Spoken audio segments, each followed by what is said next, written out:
candy canes. Where is he? This is our Santa. How do you know? I've got this cool beard and this red hat and candy canes for all of you.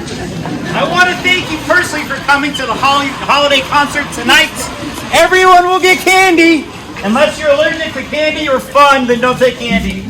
I'm going to start this in, and I'm going to go that way, and when you get to the end, turn around and hand it to your friend. Thank you again for coming. Let's say one.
Every Who down in Whoville liked Christmas a lot, but the Grinch, who lived just north of Whoville, did not.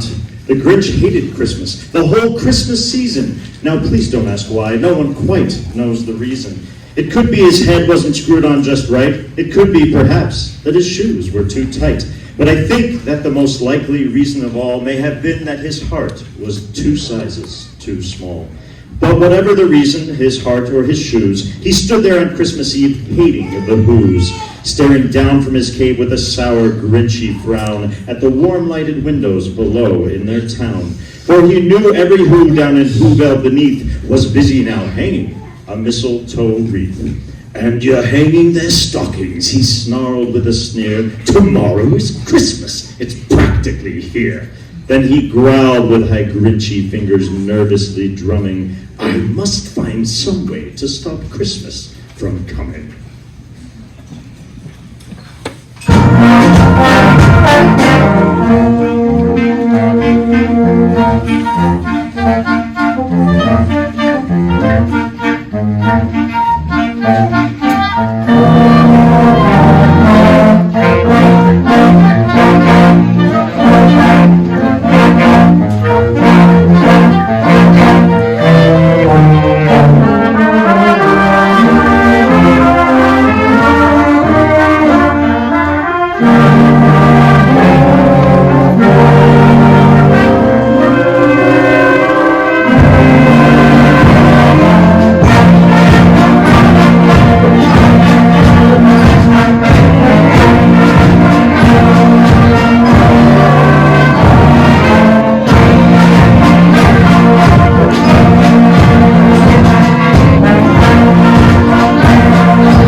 An awful idea. The Grinch got a wonderful, awful idea. "I know just what to do," the Grinch laughed in his throat, and he made a quick Santa Claus hat and a coat.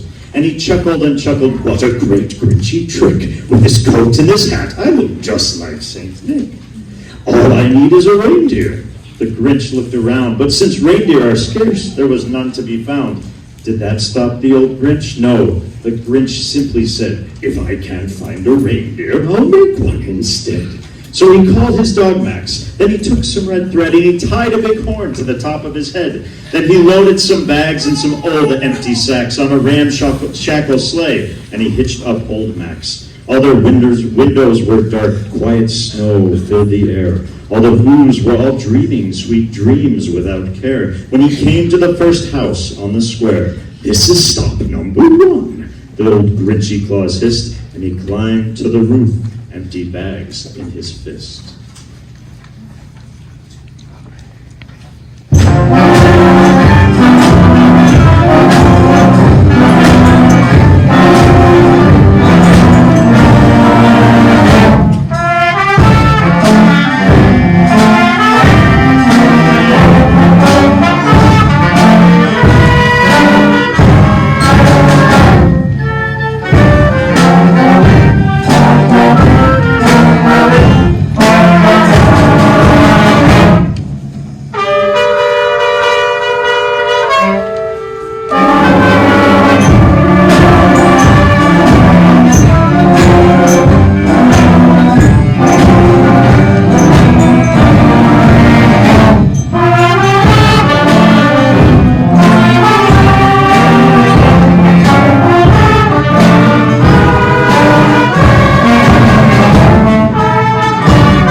Bicycles, roller skates, drums, checkerboards, tricycles, popcorn, and plums, and he stuffed them in bags. Then the Grinch very nimbly stuffed all the bags, one by one, up the chimney. Then he slunk to the icebox. He took the Who's feast. He took the Who pudding. He took the roast beast. He cleaned out that icebox as quick as a flash, while that Grinch even took their last can of Who hash. Then the last thing he took was the log for their fire. Then he went up the chimney himself, the old liar. On their walls he left nothing but hook and some wire. And the one speck of food that he left in the house was a crumb that was even too small for a mouse. 3,000 feet up the side of Mount Crumpet, he rode with his load to the tip-top to bump it. Pooh, pooh to the Who's, he was grimishly humming. They're finding out now that no Christmas is coming. They're just waking up. I know just what they'll do. Their mouths will hang open a minute or two. Then the Who's down in Whoville will all cry, boo-hoo.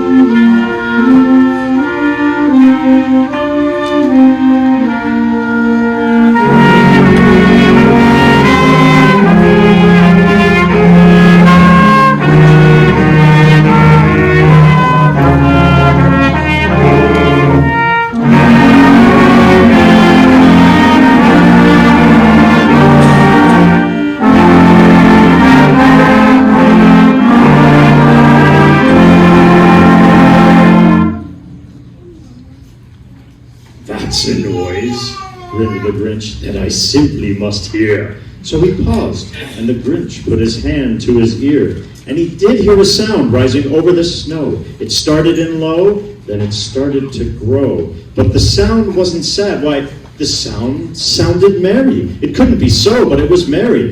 Very. He stared down at Whoville, the Grinch popped his eyes, then he shook. What he saw was a shocking surprise. Every Who down in Whoville, the tall and the small, was singing without any presents at all. He stopped Christmas from coming. It came somehow or another. It came just the same.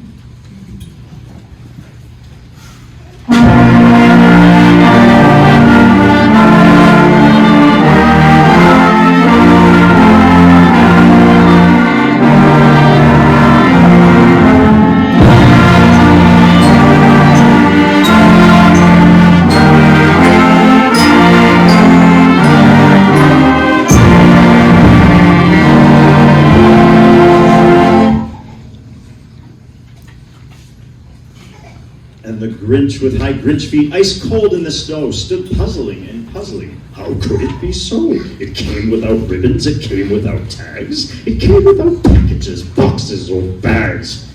And he puzzled 3 hours, till his puzzler was sore. Then the Grinch thought of something he hadn't before. Maybe Christmas, he thought, doesn't come from a store.